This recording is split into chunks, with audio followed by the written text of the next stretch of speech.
Costa Rica. Red Internacional. Refuerzo de Matemática, noveno año. En esta sesión trataremos de abarcar los siguientes objetivos: identificar números irracionales en diferentes contextos, identificar números con expansión decimal infinita no periódica, realizar aproximaciones decimales de números irracionales, reconocer números irracionales en notación decimal, en notación radical y en otras notaciones particulares, comparar y ordenar números irracionales representados en notación decimal y radical. Primero que nada, hablaremos de lo que es decimales infinitos. En los decimales infinitos, su parte decimal tiene un número infinito de cifras decimales. Un ejemplo es el 7,56 y 5656 infinitamente. En estos se repite infinitamente una o más cifras decimales. La parte que se repite se llama periodo. Cuando tenemos estos casos, podemos decir que son decimales infinitos, pero no son irracionales. Entonces, por lo tanto, los decimales infinitos los podemos dividir en dos casos: los que provienen de fracciones no decimales, llamados infinitos periódicos o semiperiódicos, y los decimales infinitos también se pueden clasificar en los no periódicos o irracionales. Este grupo de los no periódicos o irracionales son los que vamos a tomar en consideración para esta presentación. Entonces, números irracionales. En matemáticas, un número irracional es un número que no puede ser expresado como una fracción. En el caso que ponemos en la diapositiva, m sobre n, donde m y n sean enteros y n sea diferente de 0. Es cualquier número real que no es racional. Y su expresión decimal no es ni exacta ni periódica. Un decimal infinito, es decir, con infinitas cifras, y tiene que ser aperiódico. Entonces, el caso que presentamos acá es 2,64575131106459059059050161 y sigue una lista de infinitos números de decimales. No puede representar un número racional. A tales números se les nombra números irracionales. Esta denominación significa la imposibilidad de representar dicho número como razón de dos números enteros. Entonces, en el cuadro acá podemos ver que tenemos varios ejemplos de números. El 1,25, que sí lo podemos representar en fracción, por lo tanto es racional. El 0,33, vean que es infinito los decimales, pero son periódicos. Lo podemos expresar en fracción y será racional. El 2, que es un número entero, que también es una fracción, racional. Este otro número, 1,41 y otros infinitos decimales, no lo podemos representar como fracción, por lo tanto será un número irracional. Y así sucesivamente podemos ver este otro caso del 3,14, ¿verdad? Que es el número pi, que este no lo podemos representar como una fracción, por lo tanto será irracional.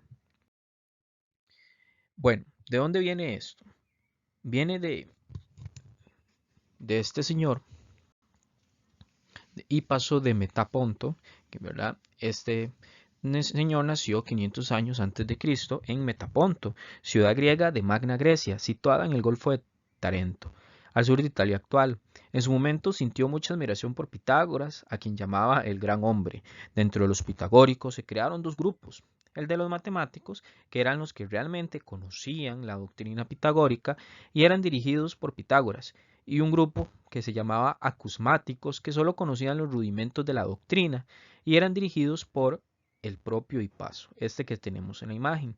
A Hipaso se le adjudica la construcción de un dodecaedro como aproximación a una esfera y el descubrimiento, que es lo que nos interesa en este caso, el descubrimiento de la inconmensurabilidad de los números irracionales.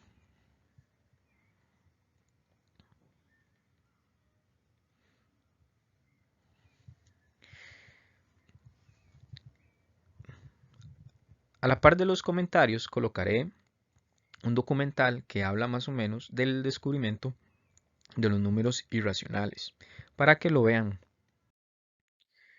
En el documental se habla mucho de lo que es la proporción áurea. Entonces, ¿qué es esto?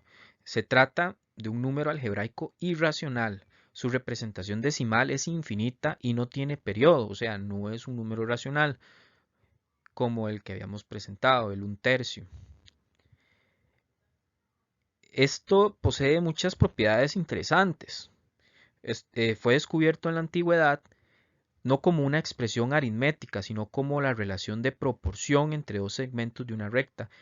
Es decir, era una construcción geométrica y se presentaba en muchas, ya sea obras de pintura, en la naturaleza, en obras griegas, ¿verdad? Era muy representado. Y aquí tenemos más o menos en este recuadro que estoy haciendo rojo, tenemos su valor.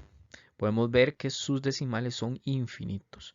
De esto vamos a colocar un documental por si tienen interés de conocer un poco la historia de lo que es la proporción áurea. Otro ejemplo de los números irracionales es el número pi. Pi es la relación, ¿verdad? Lo conocemos como la relación entre el perímetro de una circunferencia y la longitud de su diámetro. No es un número exacto, por lo tanto, sus decimales son infinitos y no son periódicos. Pertenece al conjunto de números irracionales, ¿verdad? Como lo dije anteriormente, es decir, que tiene infinitos números decimales.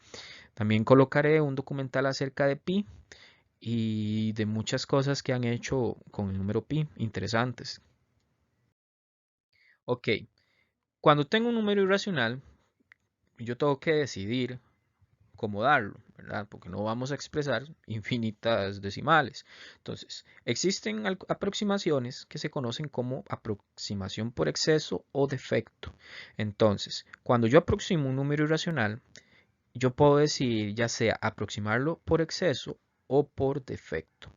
Entonces podemos decir, como lo indicamos acá, cuando el número que se obtiene es mayor, se dice que la aproximación es por exceso.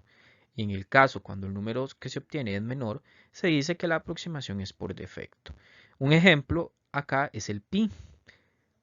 En el pi, ¿verdad? Que lo podemos decir que pi es un número que vive dentro de estos otros dos números. O sea que pi va a ser mayor a 3,141. Ven que este es el decimal que cambiamos. Y menor que 3,142. Entonces sabemos que está entre los dos. Entonces esta cota inferior es la aproximación por defecto y esta cota superior es la aproximación por exceso. Tenemos acá otro ejemplo, lo que le llamamos aproximación por redondeo. Entonces, veamos el primer caso que tenemos aquí a la izquierda. 439,915587. Si nos piden que demos dos decimales después de la coma, aquí está la coma, 91. Este 1 de acá, si fuera el caso anterior que vimos en la diapositiva anterior, una cota inferior sería 439,90 y una superior sería 439,92. Pero el caso del redondeo lo que hacemos es lo siguiente. Vemos el número que aquí está marcado en rojo, que es la cifra a la cual yo voy a redondear. Me fijo el número que está a la derecha, que es un 5. Si el número es un 5 o mayor que 5, el numerito que yo voy a redondear le sumo un 1, entonces me quedaría 439,92. ¿Qué hubiese pasado si en vez de un 5 hubiese un 4? Pues lo dejo como 1 y me quedaría 439,91. ¿Qué hubiese pasado si en vez de un 5 hay un 8? Pues ese 8 es mayor que 5, entonces también hubiese quedado 439,92. Entonces, en aproximación por redondeo aquí lo escribimos. Cuando redondeamos un número a una determinada cifra, observamos la cifra que está a su derecha. Fue lo que hicimos acá. Y vamos a redondear el 1 y observamos el 5. Si esta es mayor que 5, le sumamos 1 a la cifra anterior, es decir, a la que está a su izquierda. Recuerden, como era 5, entonces el 1 terminó siendo un 2. Si esta es menor que 5, la cifra anterior no se altera. Entonces, al aproximar por redondeo, se escoge la aproximación con la que se comete el menor error. Entonces, en el caso anterior, ¿verdad? Un ejemplo, vamos a ponerlo acá, 5,68. Esto redondeado quedaría 5, nos fijamos en el 6, el número que está a la derecha es un 8, es mayor que 5, entonces el 6 pasa a ser un 7.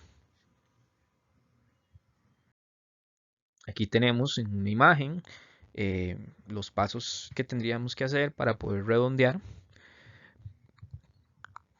bajo el método de aproximar, perdón, el número decimal bajo el método de redondeo.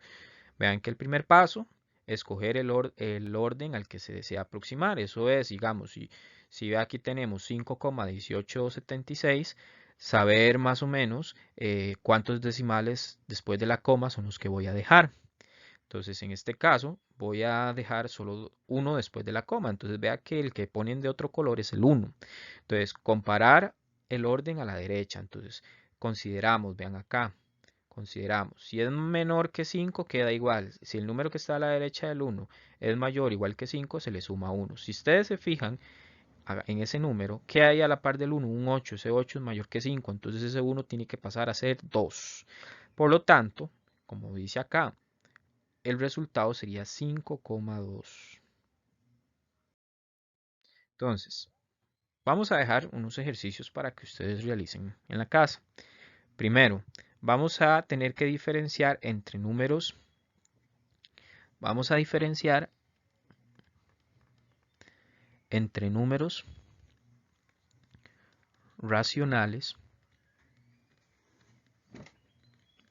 y números irracionales. Y segundo, lo que vamos a hacer es redondear un conjunto de números